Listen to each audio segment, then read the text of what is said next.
Excellency Ole Shamshur, the Ambassador of the Ukraine. And then on the 22nd, we have scheduled two professors from the University of London who will be discussing their new book, After Bush, The Case for Continuity in American Foreign Policy. And that will be followed on the 30th of July by an evening with the Ambassador of Zimbabwe, which ought to be pretty interesting these days. Philip Pan is a foreign correspondent for the Washington Post and the newspaper's former Beijing bureau chief. He spent 7 years in China from 2000 to 2007, during which time he won the Livingston Award for Young Journalists in International Reporting, the Overseas Press Club's Bob Considine Award for Best Newspaper Interpretation of International Affairs, and the Asia Society's Osborne Elliott Prize for Excellence in Journalism on Asia. He was born and raised in New Jersey and is the son of immigrants from Taiwan. He's a graduate of Harvard and studied Mandarin Chinese in Beijing University. He now lives in New York with his wife and son and is going to begin a new assignment for the Post in Moscow later this year. This evening, we are most fortunate to have Mr. Pan with us to talk about his new book, Out of Mao's Shadow, The Struggle for the Soul of the New China. Mr. Pan. Thanks a lot. Thanks for the kind introduction. And thanks for everyone for coming, and to the World Affairs Council for hosting me tonight. I'm a newspaper reporter. I'm not a public speaker, so I hope you'll bear with me tonight. This is the first time I'll be speaking about the book. I thought I'd begin with a little bit about my background so you know who I am. I've been a reporter at the Post for 13 years. I started in 1995 covering crime and courts in Prince George's County, Maryland. And then I covered immigration for the Metro staff. And at the end of the year 2000, the Post was kind enough to send me to Beijing as one of their Beijing correspondents. I worked there with John Pomfret. Some of you might know him. He was the bureau chief at the time. And when he left a few years later, I became bureau chief. And I served as bureau chief until I started working on this book full time. I thought I'd begin the presentation with a video clip I found on YouTube. Probably good if I can get the volume up. So this is footage that was shot by an Australian documentary filmmaker, Sam Vutas, on July 13th, 2001. It was a warm Friday night, and Beijing had just been awarded the honor of hosting the Olympics this summer, the 2008 Summer Olympics. As fireworks lit the sky and car horns echoed across the city, hundreds of people poured into the streets and pushed their way through riot police that had surrounded Tiananmen Square. I was with them, and I was doing interviews for the next day's newspaper. It was exhilarating to be there and to be surrounded by such a joyous crowd. Later that night, from atop the, I think you'll see a shot of it later, from atop the gate of Heavenly Peace, where Mao Zedong proclaimed the establishment of there it is, the People's Republic of China in 1949, several members of the Politburo, including President Jiang Zemin, looked down on the masses and basked in this outpouring of national pride. I had just arrived in Beijing for the Post only a few months earlier, and I was surprised by this outburst of joy in the political heart of the country. The last time so many people had converged on Tiananmen Square was the pro-democracy demonstrations in 1989, and that had ended in a massacre.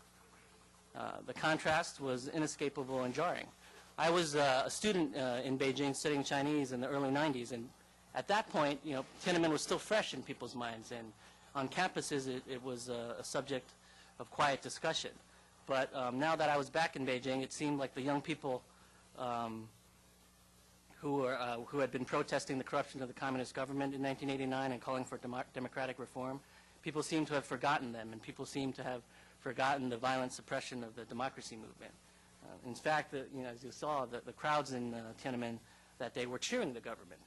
They were singing the national anthem and political hymns such as "Without the Communist Party, there would be no new China," which is the first time I'd heard that song that night. And it made me wonder what had happened to the public's demands for democratic change, and how had the party regained its footing after 1989, and how long could it hold on to power? So I spent the next 7 years searching for answers to these questions. And my reporting took me all across China. what I found and what this book is about was a great experiment, I think. A government trying to merge authoritarianism with capitalism in the world's most populous nation. The United States and others have assumed that capitalism must lead to democracy, that free markets inevitably result in free societies. But by embracing market reforms while continuing to restrict political freedom, the Communist Party has presided over an economic boom without surrendering power. Prosperity has allowed the government to reinvent itself, to win friends and buy allies, and to forestall demands for democratic change. But this book is also about the people living in the middle of this experiment, people recovering from the trauma of communist rule under Mao, but also asserting themselves now against the state and demanding greater control of their lives. They are survivors whose families endured one of the world's deadliest famines during the Great Leap Forward, whose idealism was exploited during the madness of the Cultural Revolution, and whose values have been tested by the booming economy and the rush to get rich. As I looked at the party's success in holding on to power, I also saw a momentous struggle going on for the soul of the country. On one side was the party state, an entrenched elite fighting to preserve the country's authoritarian political system and its privileged place within it. And on the other side was this ragtag collection of lawyers, journalists, entrepreneurs, artists, hustlers, dreamers, striving to build a more tolerant, open, and democratic China. The young men and women who filled Tiananmen Square in the spring of 1989 saw their hopes for reform crushed in violence, but as older, more pragmatic adults, many of them continue to push for political change in different ways. Many people in the United States and in the West who care about China like to say that democratization in China is inevitable, that people will eventually prevail and the one-party state will have to change, perhaps collapse completely. There's this belief in the West that economic growth leads automatically to democratization, that when average incomes reach a certain level, liberalization will automatically follow, as it did in Taiwan and South Korea and in other countries, other places, I should say. But what I learned was that there's nothing automatic about political change. It's a messy, difficult, and often heartbreaking process. And it happens when it happens at all because of imperfect individuals who fight, take risks, and sacrifice for it. And this book examines not just how the party state has adapted and resisted to demands for change, but it also tells the stories of some of the ordinary people that I met, some of them extraordinary people, really, who are pushing for change, and some of the difficult decisions they have to make as they go through that process. I begin in part one of the book with efforts of individuals to unearth and preserve the country's history, the country's recent history, meaning primarily what happened under Mao's rule. The government's ability to rewrite the past is critical to its grip on the present and the future, and it tries to maintain a sanitized version of history that serves to justify its rule. It doesn't want people dwelling on what happened under Mao. It really doesn't want them thinking about the 1989 Tiananmen demonstrations. And it uses all its tools of censorship and propaganda to control how people think of history.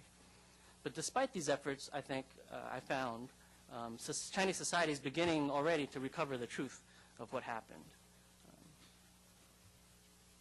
I write about a documentary filmmaker. He's pictured above. His name was Hu Jie. While moving furniture for a friend one day in 1999, he happened to hear this friend mention a name he had never heard before, Lin Zhao. And he asked, who's that? And the friend told him that she was a poet and writer who grew up not far from his hometown, who was a student at Peking University in the 1950s.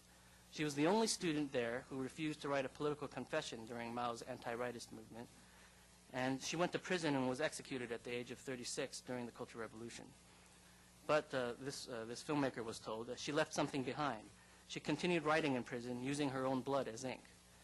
Hu Jie, he was a former Air Force officer, and he was at the time a cameraman for the state news agency Xinhua. He was stunned when he heard this story.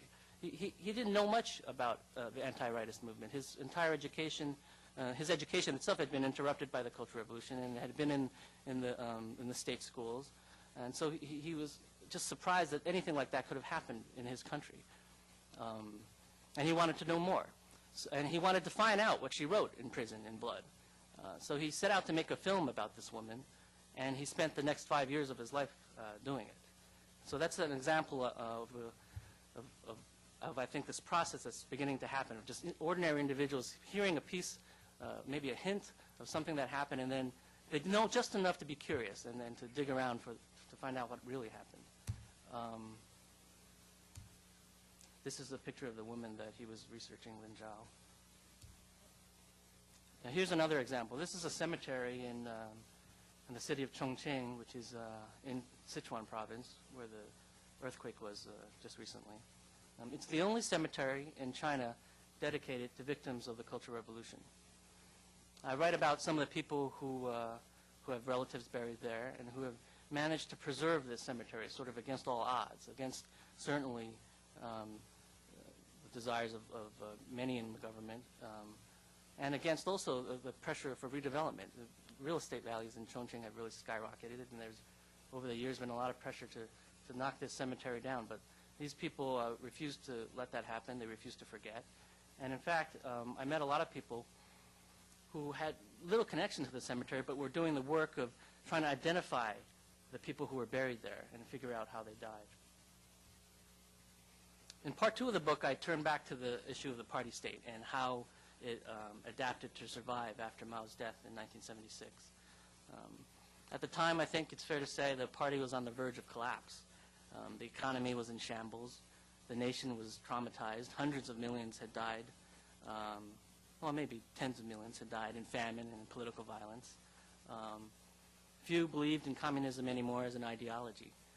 But by embracing capitalism, the party discovered that people could accept the party's rule as long as it made them more prosperous, as long as it made them wealthier. But, you know, it was really a remarkable achievement. Hundreds of millions were lifted out of poverty in the space of a generation.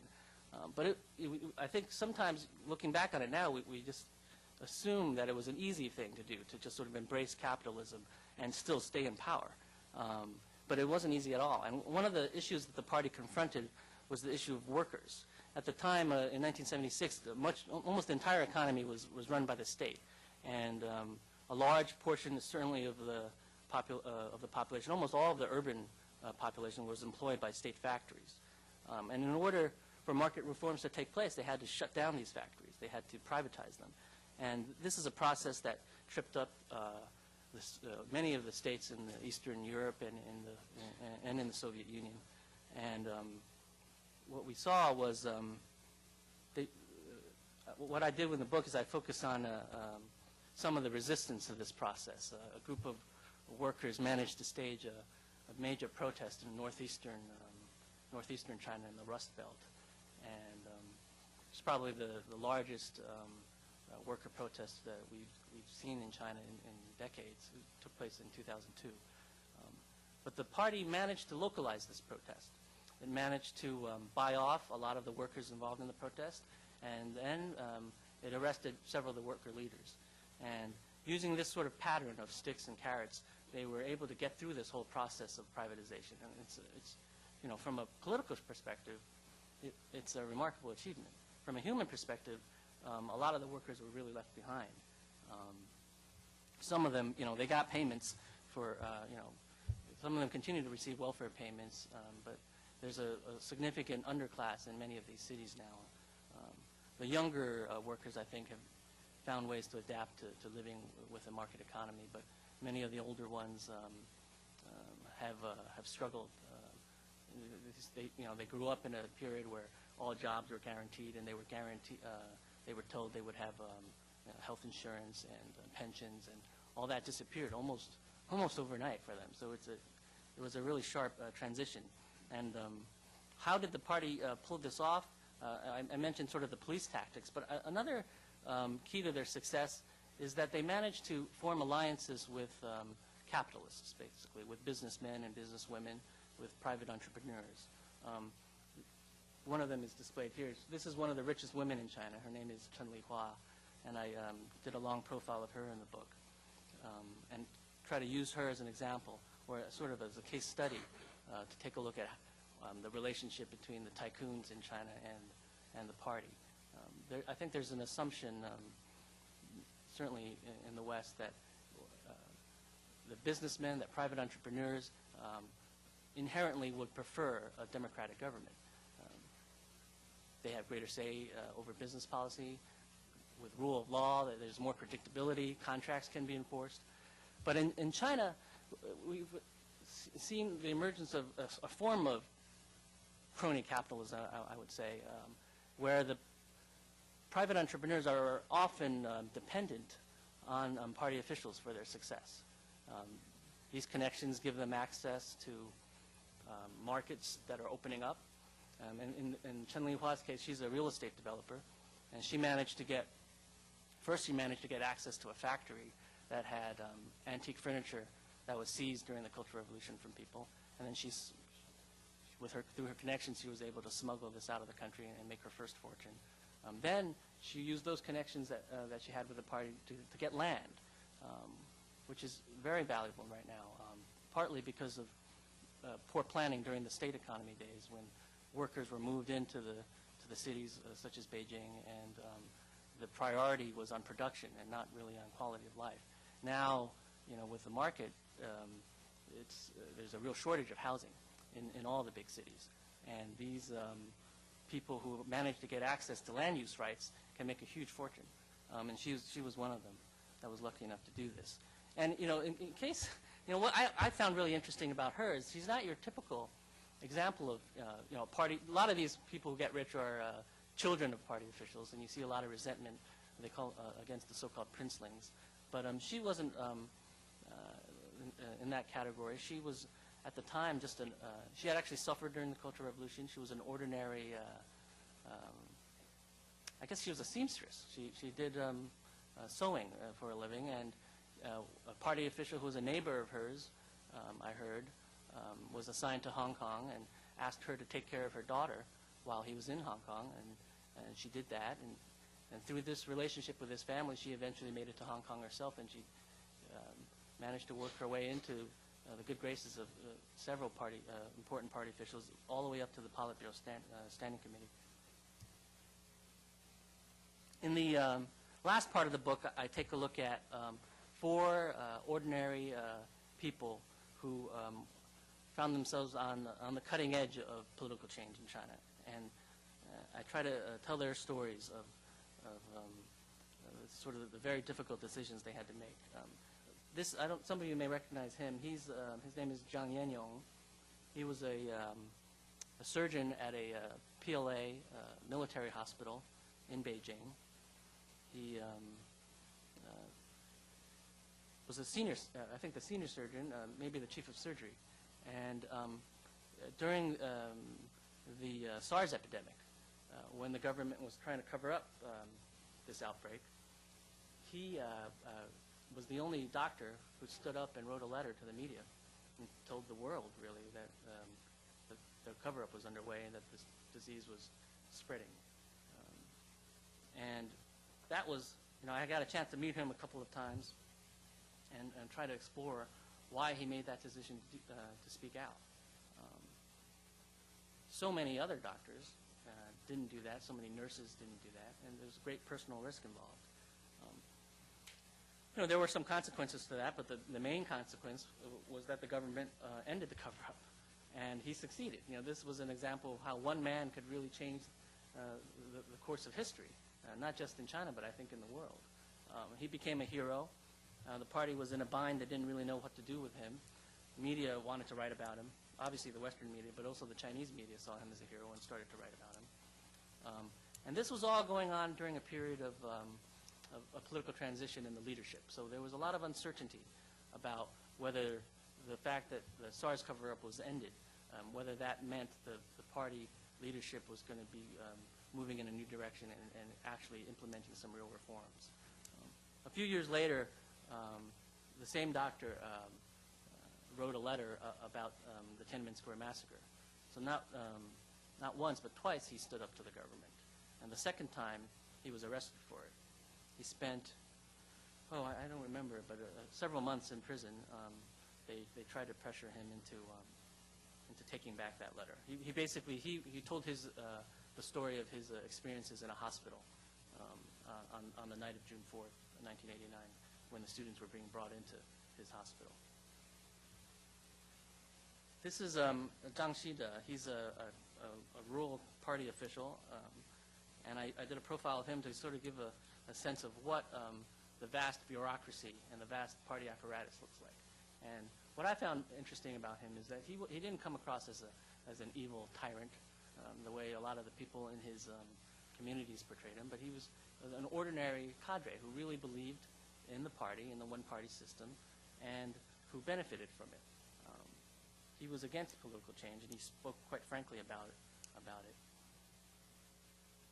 The reason I focused on him, though, was a couple of Chinese journalists wrote a book exploring the poverty in the rural countryside, and they portrayed him in a not so positive light.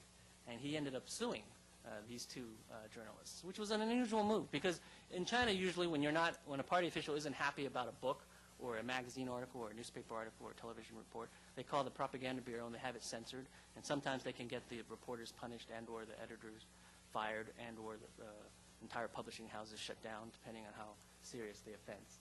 But he took this other route, and it was sort of a curious decision, but he wanted to sue these writers and make them pay financially, and to make the publishing house pay financially. So I wrote about him, and later on I wrote about the trial, the libel trial that occurred.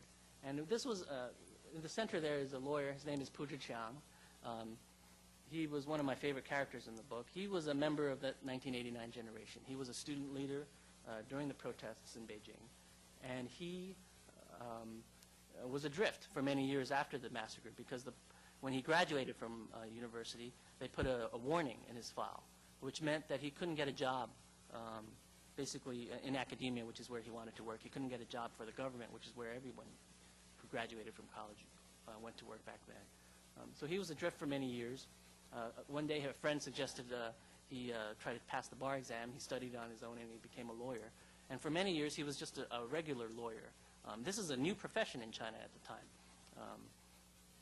All the courts were shut down, and the entire judiciary system dismantled during the Cultural Revolution. It was only with the capitalist reforms that the government began to try to establish a real modern court system. And so lawyers as a profession were, people like him were trying to invent this profession as they went along.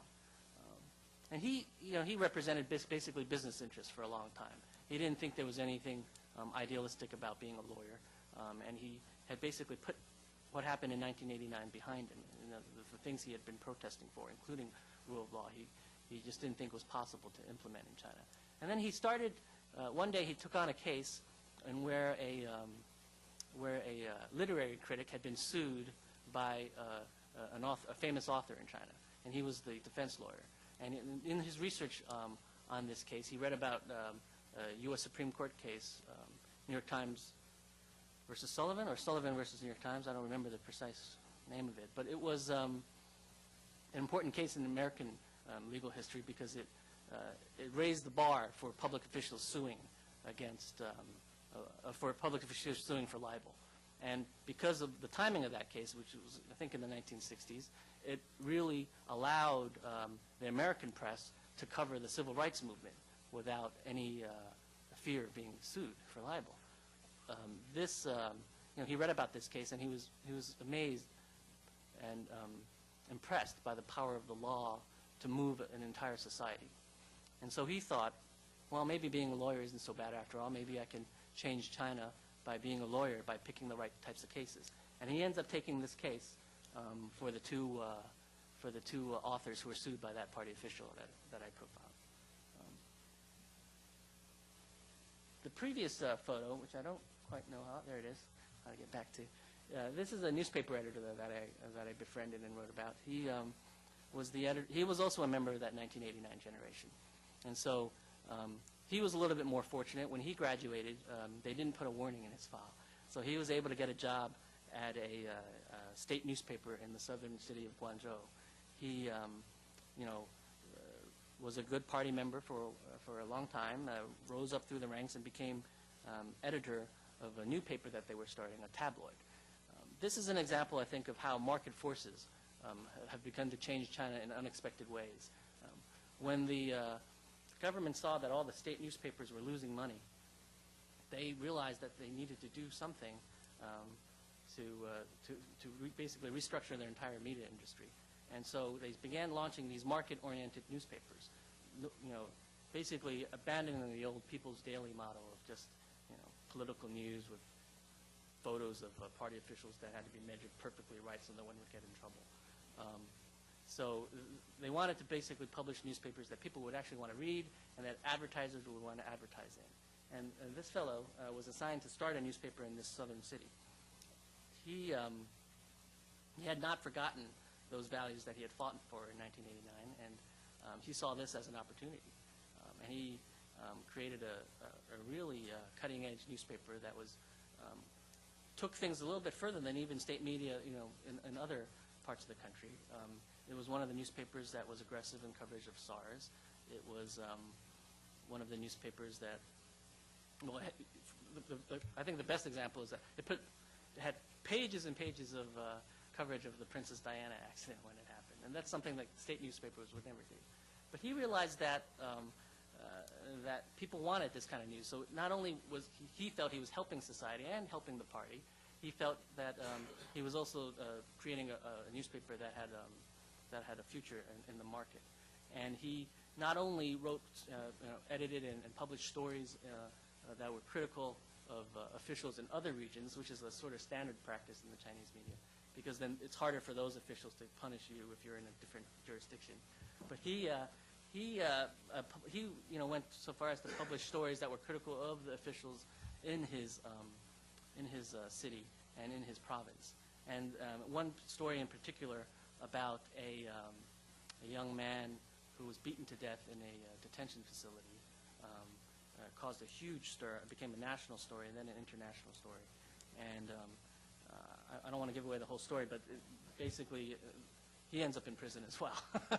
And he's there for a few months, and he gets out. And it was only then that I managed to have an in-depth interview with him, and he agreed to let me publish the whole account of his career, which I thought was a telling example of what's going on in China. And then I closed the book with a story about another friend. This man on the left that he's about my age, and I met him in Beijing. He's blind, and services for the handicapped, much as the blind, are not extensive in China. And yet he had managed to go to college and take courses in the law. Again, this theme of the law being a force for change in China. And he believed in one law in particular for him he was interested in, which was China had passed basically a people with disabilities law. And he used that law, and he sued the local officials saying that he deserved a tax credit because that's what the law said. And he was able to get a refund. And then when the villagers in his village heard about this, they all came to him for legal help. And he became basically quite a rural activist. His wife wasn't quite happy about that. But when I met him, he came to me with a story about the one-child policy, that in his community, the government had launched a crackdown, a one-child policy crackdown that went beyond government policy, really, central government policy. Everybody with 2 children was being forced to be sterilized, and everyone who was pregnant with a 3rd child was being forced to have an abortion, no matter how late you were in the pregnancy. And for him, the worst part of it was that people who were relatives of people who were in violation of the policy, what usually happens is people violate this policy and then they run away.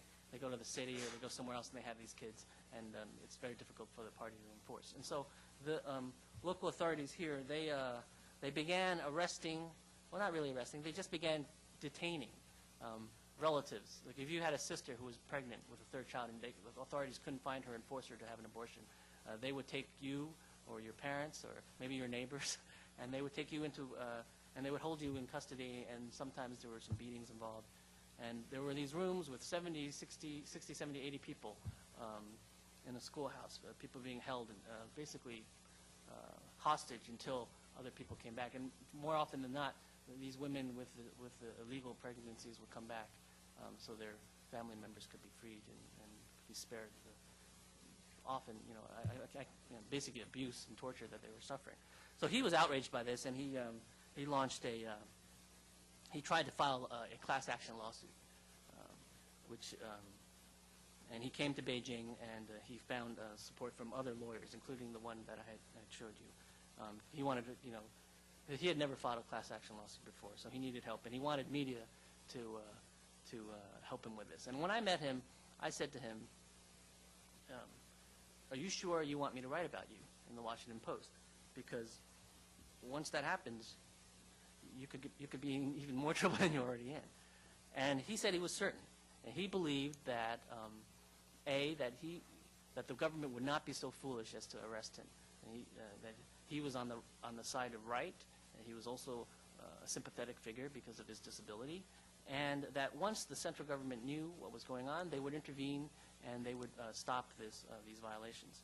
And so I wrote about him in the Post, and several months later he was arrested on trumped-up traffic charges, actually, for disrupting traffic. And there was a huge campaign in Beijing and in other parts of the country to try to release him. And this is primarily in the legal community. And these people face some difficult decisions on how to campaign for his release, because they could try to make a big deal out of it internationally and try to apply pressure on the government that way. Or they could try to keep it quiet and hope just by following the law and filing motions that they would prevail. It turned out neither strategy was quite effective, and the local officials who were determined to punish him were able to use not only my article but other articles in the Western press, and then their efforts to appeal for help as evidence that he was tied in with foreign forces that were trying to subvert the government. And so he remains in prison right now, and I'm not sure if he'll be released before the Olympics, but there's still some hope of that, I think.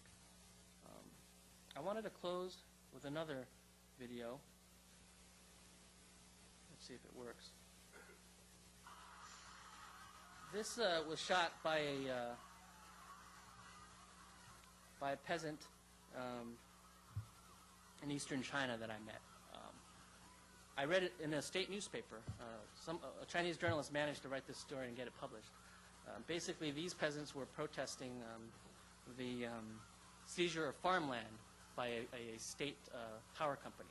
They were certain that corruption was involved, and they were not getting their fair share of certainly not the full property value.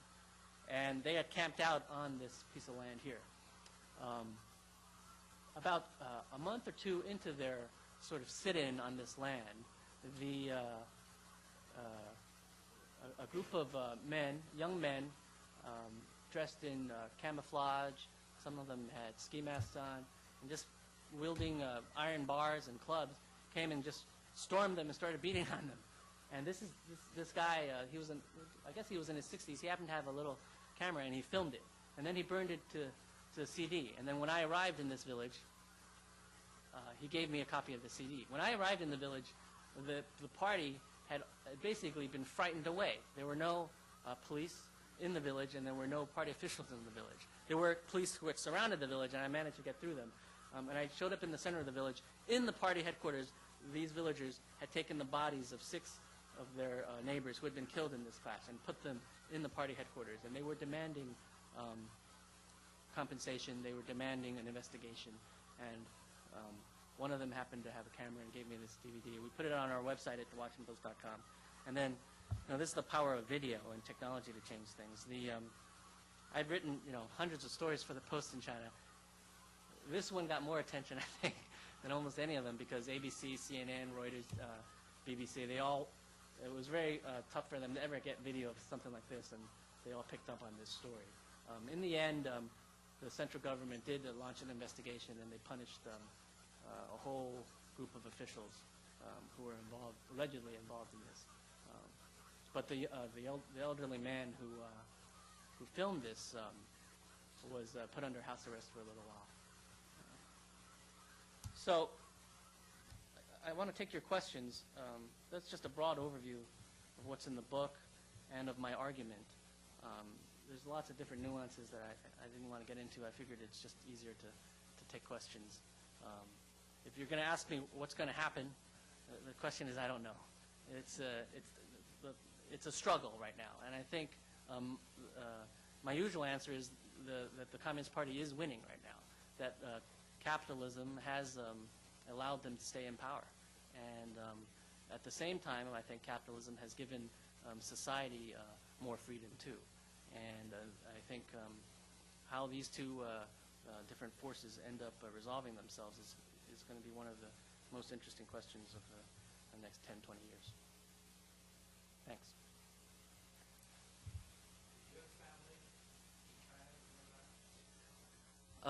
Not close family. My mother was born in Fujian province, and she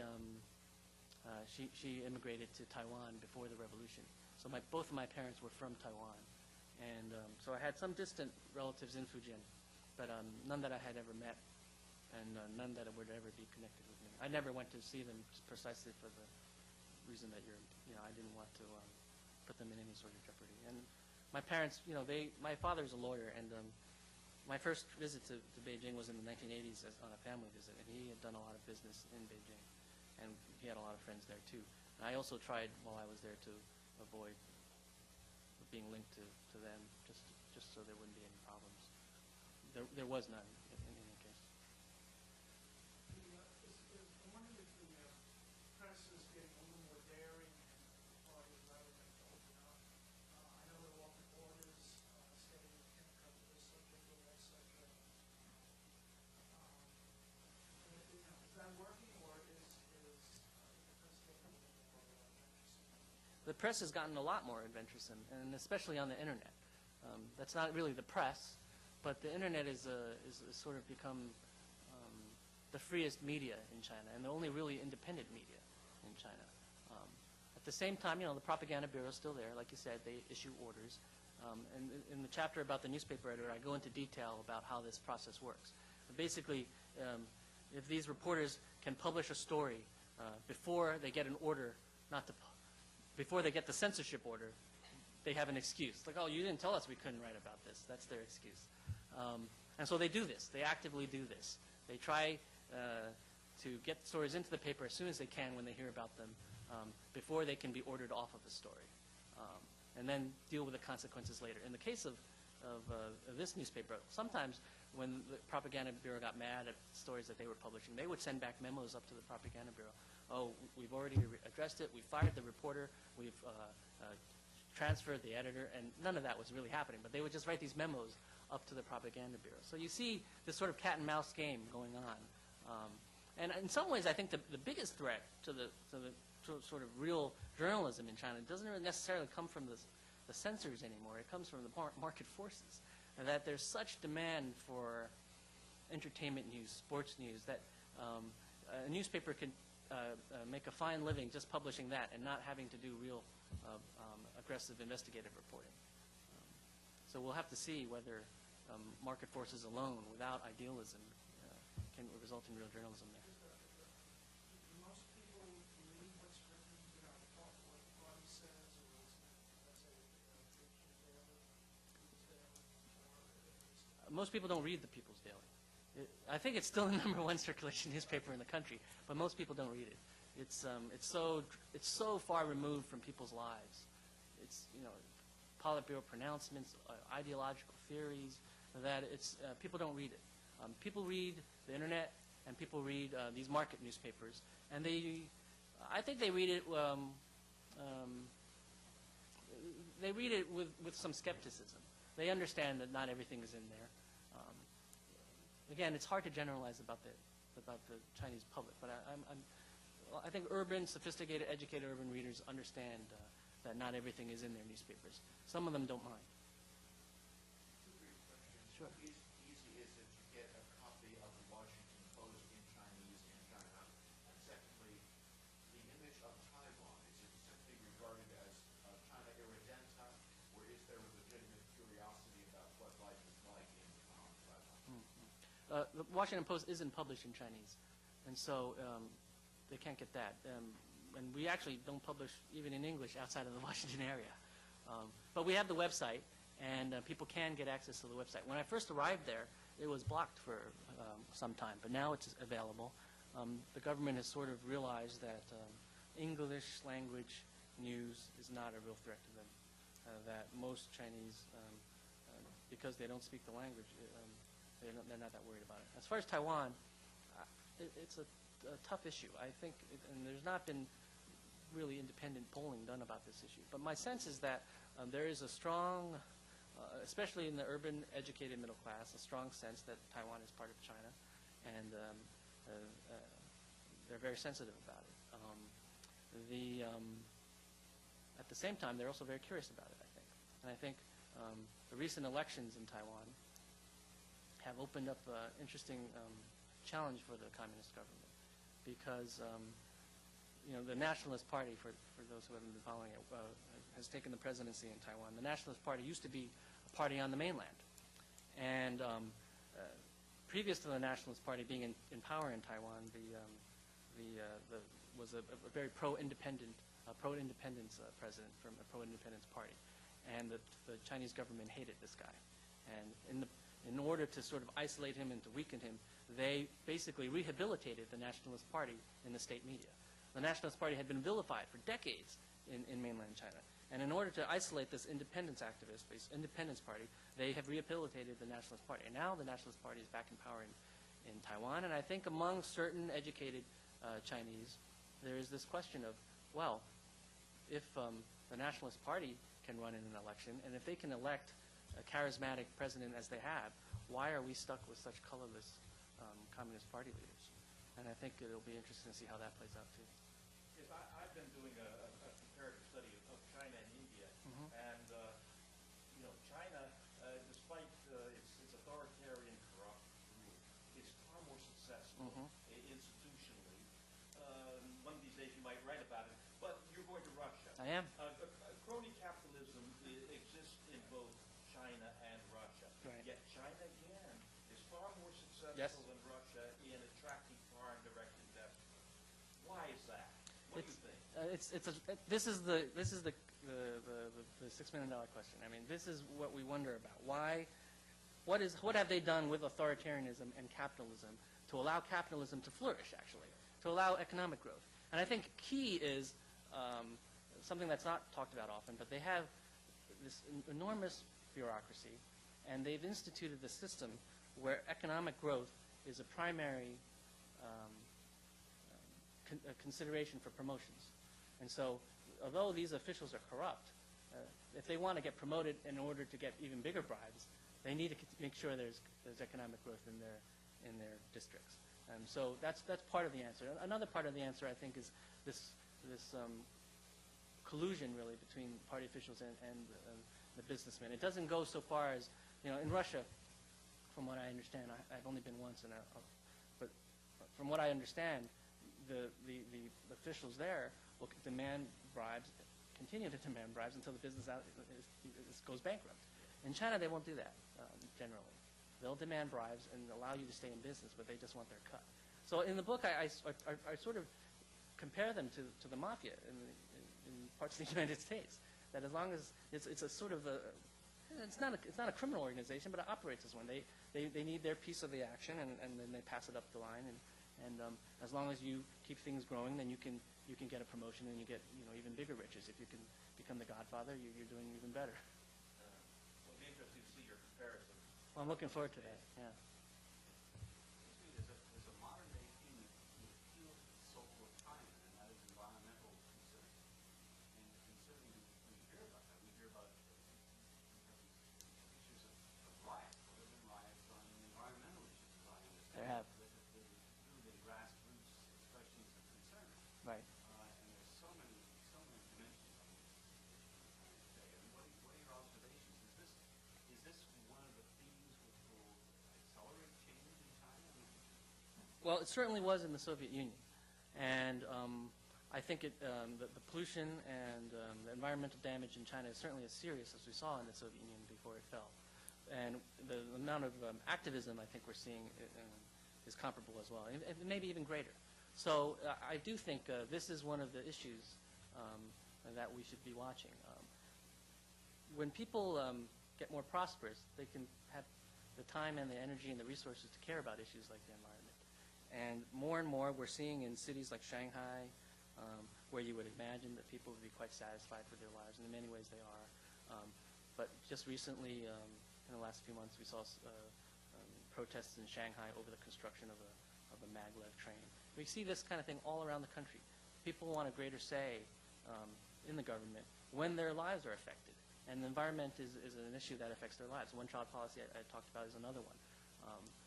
When you talk about it abstractly, do you want democracy? Some people say yes, some people say no. But when it affects their lives, they want a say in their government. And more and more, I think people are bumping up against the state. And the state generally has been retreating, and that's one reason why it's been able to stay in power. We'll see what happens on the environment, because this is one of the challenges for an authoritarian government, whether an authoritarian state that's built on this sort of addiction to economic growth, whether they can implement real environmental policies. Right now, they're really struggling with that, because the whole system is built on growth. And the local officials are afraid of environmental regulations that could slow down this growth, A, and affect their careers, and B, affect their income, because they get a chunk of these bribes. Fundamental to all of this, it seems to me, is information. You can't protest if you don't know what's going on. To what extent, as you observe it, is information getting down to the normal Chinese people? Do they know a lot more than they used to know? And if so, what are the things that they know or don't know? That's a big question. Get any information you need to on the internet in China if you try. It's not that hard to get around the censor blocks. But the government has succeeded in just making it enough of a hassle that most people don't see a lot of different kinds of opinions. And so, it's very hard for me to generalize about how much people know about what's going on in the rest of the world. But I think it's fair to say that they know a lot more. Not just through the media, but also movies, books. All this is coming in, and it's affecting their expectations of their government as well. Could you say a little bit more about the difference between, say, the 1989 generation, the age and the current generation?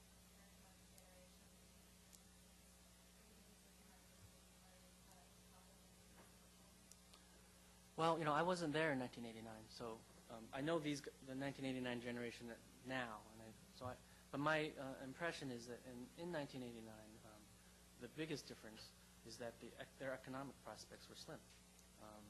That was one of the driving forces of those demonstrations. It wasn't just for democracy. They were upset by inflation and by the difficulties they were going to be facing getting jobs. The current generation has much brighter economic prospects, although because of the expansion of college education actually in China, a lot of the students in mid and third-tier cities are going to be having a tough time finding jobs too, or jobs that they think they deserve. I think the biggest difference is that the students today, again, I don't want to generalize, but a lot of the students today are more cynical. They have access to this information. They don't buy necessarily the party line. Back then in '89, although they were against the government, they still had this idealism about them. I see that less now among young people in China, but I also see a lot of hope about the future.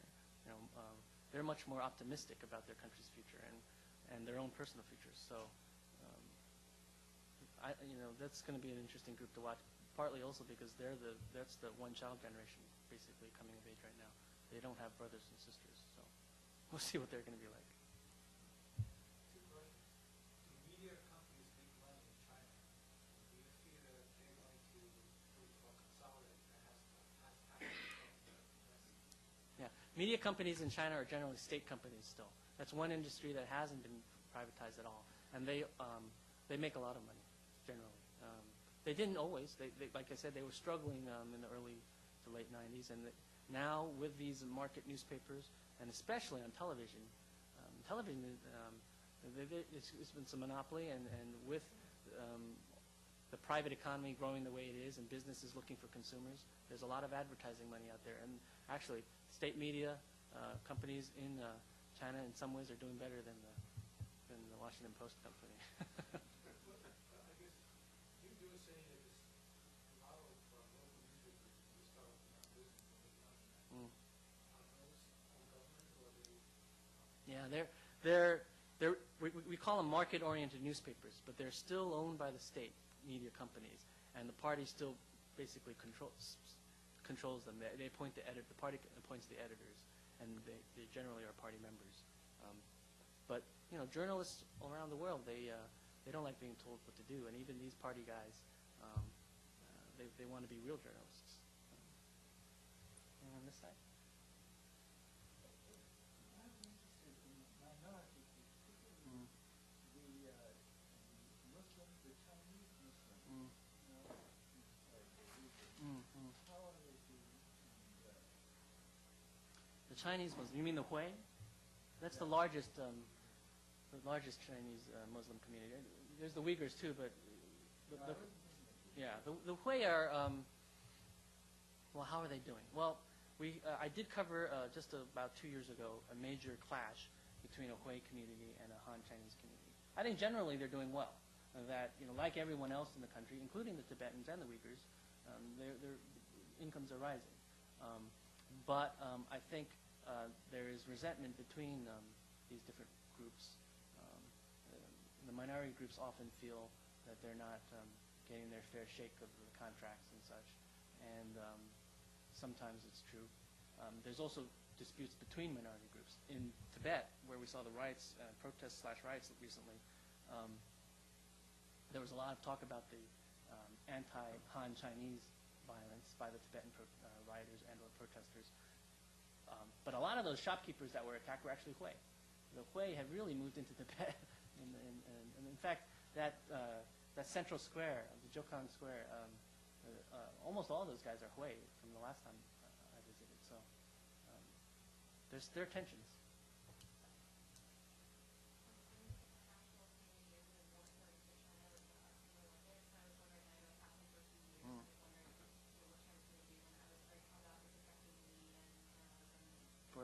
For foreigners or for everything. I mean, how is China trying to control the image more? Is it, I mean, how is it being obviously some image yeah. conscious about how it wants to be portrayed, and is that more prevalent now that the Olympics are coming?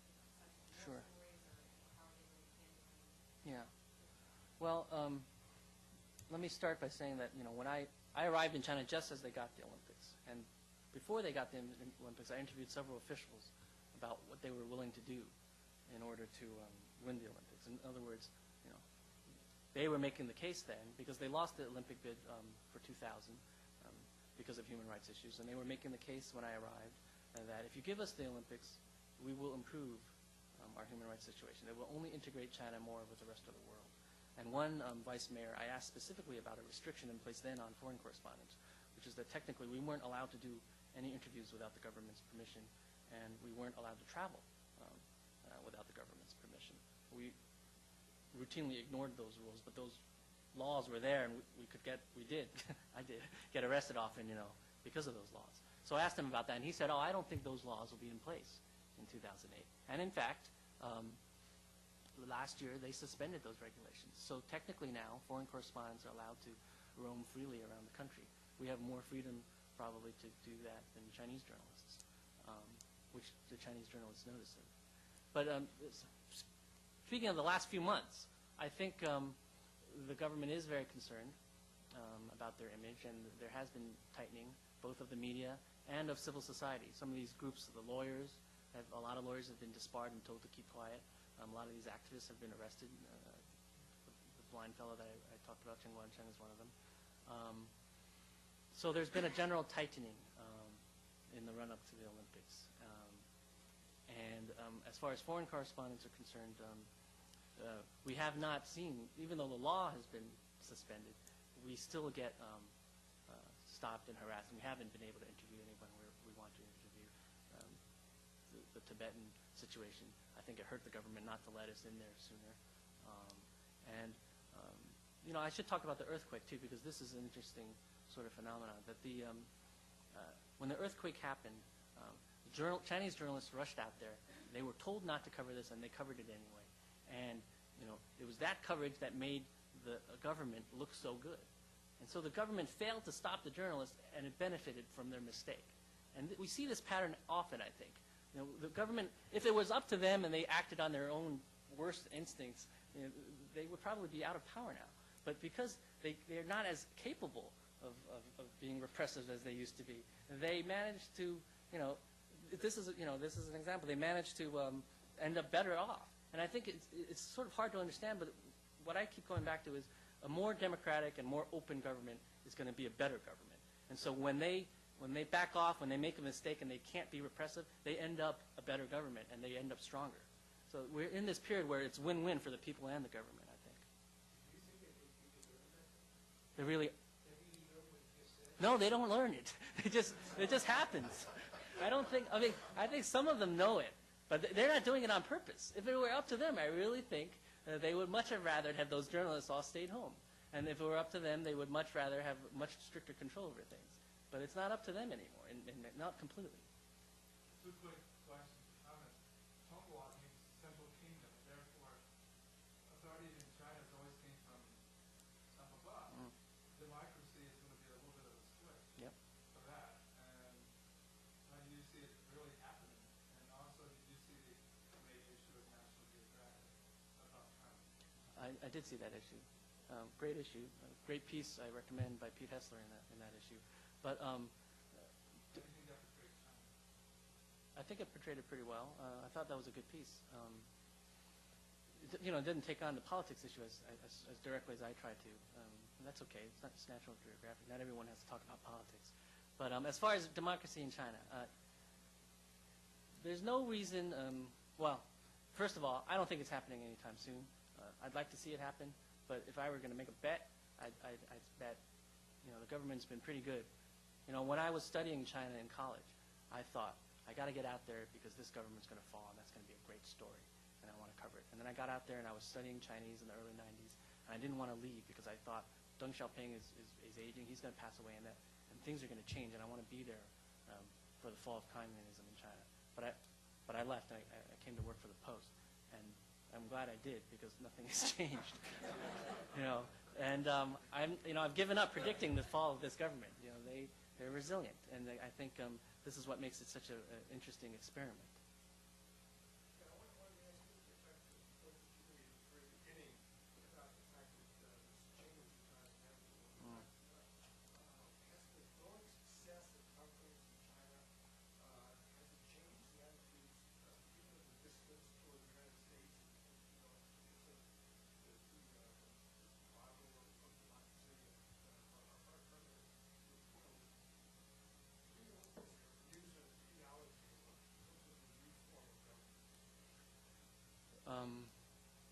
Attitudes toward the United States, I think part of it is what you're saying, but I think part of it is also events in the United States. I think when we have this war in Iraq and when we have Guantanamo Bay and the Abu Ghraib scandal, and these things don't help democracy's image. And the party has taken advantage of that and uses it in their. You talk about what information can they get? They can get all the information they want about the Iraq War and about these abuses the alleged abuses that occur in the United States. So that's one problem, and it's not just what the events there. It's also events overseas that have hurt, I think, the standing of democracy. On the other hand, I do think that this idea of wanting greater control over your lives and this sort of resentment against party officials interfering in your lives, that's very strong. And the step from that to the bigger idea of democracy is not that big a step. Yeah, just as a thought experiment, would you write a headline that the government of China would most like to see in the International Herald Tribune after the Olympics, and the one they'd least like to see? You see what I'm saying? Yeah. I don't know. They'd like to see something along the lines that it was a big success and it marks China's rise into the ranks of world powers, respectable world powers. They'd love to see something that's saying that China is as democratic as any other country. This is what I think is really interesting about this government, is they really have a strong case, if you think about it, for the. I'm not saying it's a winning argument, but they have a strong case to make that authoritarianism is a good form of government, that we've served these people the majority of people, not everyone, but most people in China, we've improved their lives. And we have the fastest growth rates in the world, certainly better than the United States. And we're the future, and this is a form of government that is good. But they don't make that argument. They never do. They always insist that we are a democracy too. And I think that really says a lot about what side of history that they're on. Worst headline would, something awful. It could be any sort of protests or demonstrations, and if there's violently suppressed, I think that would be the worst for them. So they want to give lip service to democracy. They do. They do. They want people to think, and they want people to think that they're a democracy. They would love for people to come to China and see Beijing, which is a beautiful city, and people there are doing quite well, and they have tremendous amount of freedoms now too. It's not the Mao days anymore. They'd love for people to see that and come away thinking this is a normal country. It may be authoritarian, but it's really a democracy. Is what they'd like people to believe, and that's the ideal for them. So Renata was Western Cole who said that democracy is contributing to the side place of virtue. Go ahead. But if you look at Hong Kong and what's happening in Hong Kong and the democracy there, and then you look at Taiwan and what's happened with democracy there, Taiwan was basically an authoritarian regime until Chan Qingguo came on. Right. He sort of was the Yep. reins, and then Li Dongwei took over. In Hong Kong, you've had somewhat of freedom. People saying they've always had freedom, so they've had their freedom tied to it. Yeah. Yeah. And how do you see that in comparison to how it's going to play out? Well, I think both of these places are important to the future of the image of democracy in China. That if democracy does well in Taiwan, and it has, I think, but if it can be portrayed as doing well, and especially now, I think it's being portrayed as, it's harder for them to portray it as a mess there now. That will affect the sort of political discourse in China. Hong Kong is a little trickier, and it's trickier for the government. This is a city that's certainly ready for democratic elections. They already have some limited democracy. They really have pretty good rule of law, and it's a very well-run city.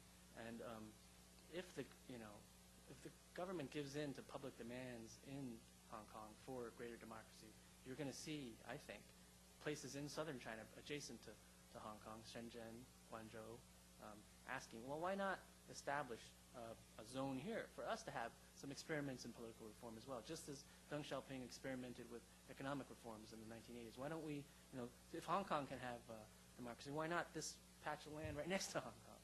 So I think, they've been watching Hong Kong very closely. But the problem is people of Hong Kong, their demands for democracy have started to fade a little bit. Also, I think because the economy is doing better.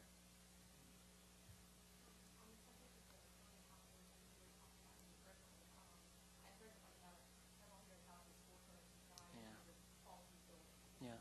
And I was wondering if, there are obviously parents, family members, and relatives that are probably upset about this. Is there any call, and I'm sure that even people who aren't really directly affected by that, heard about it and, why did it happen there?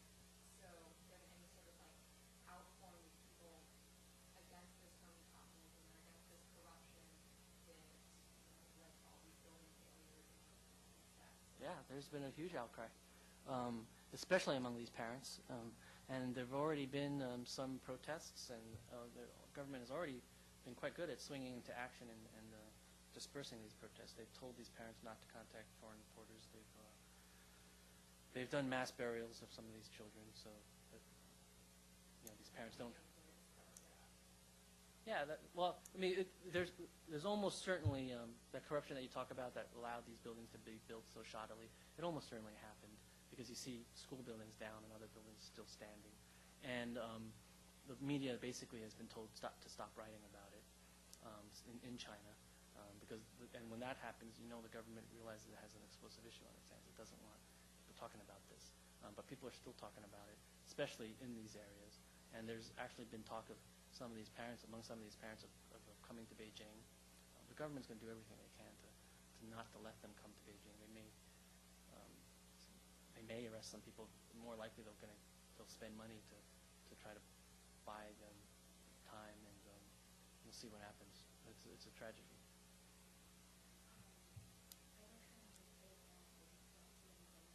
Mm. Mm. Mm.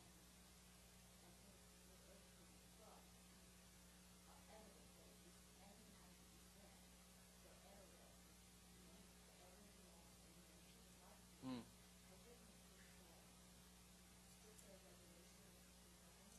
I think that push has been around for a long time. I think this earthquake has renewed it as an area of concern among environmentalists. We did see some dams get damaged. We haven't seen any real disasters in the sense of something really falling apart. But I think, as soon as the earthquake happened, one of the first questions we were all asking is, what's the status of the Three Gorges Dam? Because if that had cracked, it would have been the number of people killed would have been multiplied manyfold, I think. So the short answer is, yeah, there's more talk about this. Whether it will happen, I don't know, because the dams are being built by these by powerful interest groups who are making a lot of money off of them, because there's a huge demand for energy. Can you go to the one-child policy and the impact on the demographics and ways that that might face and what those are? Well, the interesting thing I think about the one-child policy is this was, first of all, when I went to China, I sort of accepted the one-child policy. I thought this is something that was necessary in a country this big and with the population challenges that it faced. When I got there, I really saw something different, and I think recent research by academics who have done research into this has shown something different, which is that they didn't need to adopt the one-child policy in order to achieve the population limits that they already have.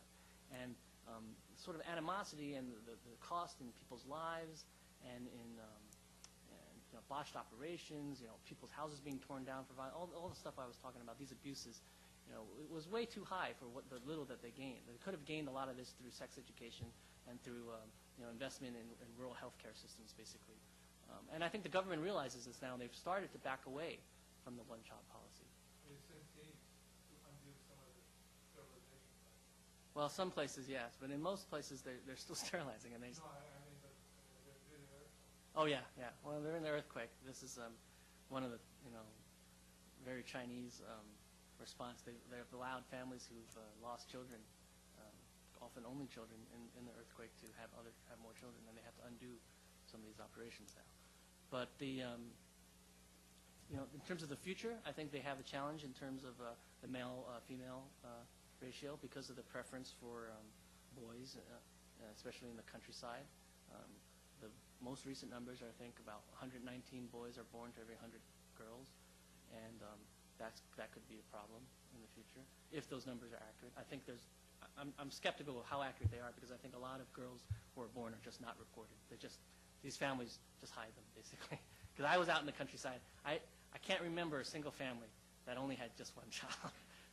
They're getting around it. They're getting around it. Go ahead. I have a question. How did you see nationalism change in China during your posting? Do you think that it has become more popular in the Chinese country? Nationalism? Yeah. Nationalism is one of the government's tools. Economic growth is the main thing, but I think nationalism is the other piece of their strategy to stay in power. And nationalism is a double-edged sword in many ways because it can turn against them too. If people perceive this government as not acting in the national interest, I think people could turn against this government very quickly. That happened in 1989. Whether your question about how it has changed in the last the time I was there, 7 years, it's a good question. I don't know if it's changed that much. I think it's still pretty strong. The government, controls the school books, and they control the media pretty well, and they fan this stuff. They've managed to manage it pretty well, so I don't think it's become a major threat to them yet. But it's interesting. After the Tibetan protests or riots, the government sort of turned on the spigot on the nationalism, and they were they were very pleased with the response they got. And then after a while, they turned it off. They said no more rallies against the Fed. So they know that if it's too much. And the same thing happened with the bombing of the embassy, the NATO bombing of the Chinese Yugoslav embassy. They turned on the nationalism, and people were protesting in America. And then they got worried, and they turned it off because people started saying this government's not tough enough on the Americans. Same thing happened with the anti-Japanese stuff. That happened while I was there just a couple of years ago. The students were marching in the streets protesting against the Prime Minister of Japan's visits to this a shrine that had some war criminals buried in. And there were these protests. I know for a fact that the government had some role in them, and I know for a fact that the government at some point decided that was enough because they didn't want it hurting them. You mentioned the word civil society earlier. You know, the Chinese government is totally opposed to any organization that's outside their control. Do you see any chance for growth in civil society, perhaps in a regulated manner in which they could become a little bit of a cushion between government and individuals? It's already happening. I think we see it happening. Sort of the shoots of this civil society growing. The lawyers I mentioned is one. The journalists are acting many times independently of the party. But you also see environmental groups. You see religious groups, and you see the earthquake we saw. Automobile groups. So all sorts of different groups are becoming. Whether these groups end up becoming a civil society that can stand opposed to the government is a big question. And the government, you're right, wants to control all these groups. But like I said, it's just not able to pull it off as well as it used to. And to be honest, it helps them that they're not able to do it. Because these environmental groups, the journalism, the more there is this stuff, the better the government actually governs. And the less people are angry at the government. So again, their failure to sort of completely crush civil society has worked to their advantage. The one area I think that they're very sensitive about is labor groups. They don't want labor unions because it not only could be a political threat, but it's a threat to they perceive it as a threat to their economic growth. They think that foreign businesses will not come and invest as much in China if there are strong unions. What possibility do you see for an alternative scenario? I mean, that is to say, could China explode? If it does, what would be the circumstances under which that? Explode how? I mean, you mean chaos? One scenario would be, for instance, you have more and more people entering the middle class. You also have dissatisfied peasantry, dissatisfied workers. At some point, will it become too difficult for the government to make the kind of adjustments that those cheap things can impose? Yeah, that's a very good question. You asked me about scenarios. Anything could happen. I mean, this is what's so fascinating about China. That this is no other major world power is the future so uncertain, I think. And we don't know whether this experiment, how long they could pull it off. It seems they've been doing a pretty good job so far of managing all these different tensions. But they've also had a tremendous run of growth. And I think it'll be much more challenging for them if that growth slows down. And history says that no country can continue to grow like this forever. They're going to have a recession at some point. They may be entering one right after the Olympics. There's talk of a bubble forming right now. So that'll be the real test of this political system, how it manages a recession, a serious recession.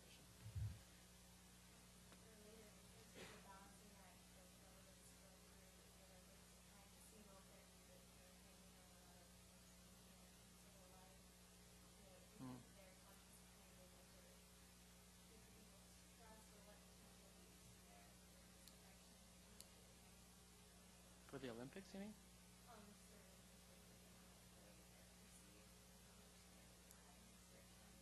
Oh. Yeah. Well, this is what's interesting, I think, is that most people in China, well, again, I throw these words around, it's hard to know for sure, but many people in China don't care. they are doing well. That's their priority. It's just like many Americans don't care about politics. Many people in China don't care about politics. They want their families to have a better lives. And I think the Olympics is one of these nationalist tools. They want their nation. They're proud of their country, just like we're proud of ours. And they want a successful Olympics too. So the government has to be careful, only in the sense that if they crack down too much, they're not worried. I don't think they have to worry about the people they're cracking down on being too pissed off. Or I think they have to worry about if they crack down so much that it becomes an international scene, and then public opinion in China could turn in a couple of different ways. And one, it could turn against the government, saying, "How could we have this kind of government do such a stupid thing, like, who knows, beat up whoever, protesters in front of national cameras?" Or the government could turn it, using their tools that they have, primarily propaganda and the state media. It could turn the other way, and public opinion could turn with the government and say, how could those people betray the nation and ruin the Olympics for us like this? I think that the earthquake victims, it would be hard for the government to portray the earthquake victims as traitors. So if they come to Beijing and ask for redress, the government is going to be in a bind in some ways. So they're going to do their best to keep them out of Beijing. Oh. What's it on, do you know? The youth. Yeah. Big subject. Yeah. I'm sure it's a good report. I know the ABC folks there. They're pretty good. You had a question? Oh, go ahead. Oh, PBS. Oh, Frontline. Yeah. Oh, well, then I don't know who made that. So it'll be interesting to watch. Do you know who it is? I don't know her. Well, maybe I'll watch it tonight if I can get out of here. Keep coming with the questions. Sure. And one young man in the back had a question too. What do you think the impact would be on the way growing interest in religion, not just monotheistic religion practices, but also Yeah. Well, this is a piece of the civil society that we were talking about, and we've seen a huge surge in people turning to religion in China, and not just Christianity, although numbers of I think Christianity is one of the fastest growing religions now, if not the fastest growing.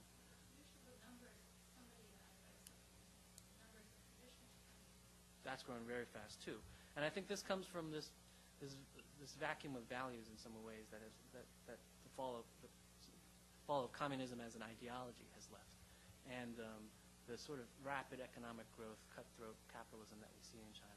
People are looking for something more than just prosperity, and a lot of them are turning to religion. Sometimes religion can be a political factor too, and I think a lot of these lawyers that I write about in the book, this sort of budding legal movement in China, a lot of them are Christians. So it'll be interesting to see how that develops. Okay. The interesting thing is the government has found a religion, Confucianism. Right. And they're pushing this very hard. This is Chinese religion. This is Chinese ethics. This is pretty new. In the last year or two, they've really jumped on this Confucianism bandwagon, and they try. This is, reminds me a little bit of Russia, because Putin is doing the same thing with the Orthodox Church there. They try to make this the state religion and use it to fan nationalism. For some time, China's been resisting tougher sanctions on Iran. I hate to bring it to Yeah, sure. In light of Iran's unofficial refusal of nuclear missile packages, according to the Supreme Council, go back to the drawing board, do you think China would remove sanctions for this? I don't know. I think they do what's in their best interests and what they think is in their best interests. And I think if they can be persuaded that it would be in their interest to let the sanctions go through, they'll do it. I haven't been in Beijing in several months, so I haven't had a chance to talk to anyone in the foreign ministry about their thinking on this. So we'll have to see. But it's not out of the question, I think, because they have, non-proliferation is one of those things that the United States and China have in common as a common interest. So we should be able to work together on something like that. We have it on North Korea already. So. Thanks for having me. These are great Thank questions. you.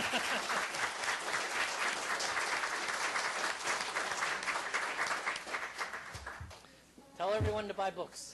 His book's out in the lobby, so he'll be with us to sign. This is an article. Russia, China, and India. Oh, great. Thanks. Did you write? I did that. Great. I'm looking forward to reading it. My email is on there. Oh, thanks. Nice to meet you, Professor. I'll look for it. Hi, Mr. Pan? Yeah, hi. Can you please sign this? Sure. What's your name? I'm Andrew. Andrew. Did you enjoy the talk? Yes, I did. Oh, good. I'm actually intending to apply for the Peace Corps. Oh, great. China is one of my choices. Great, I would great. love to go there.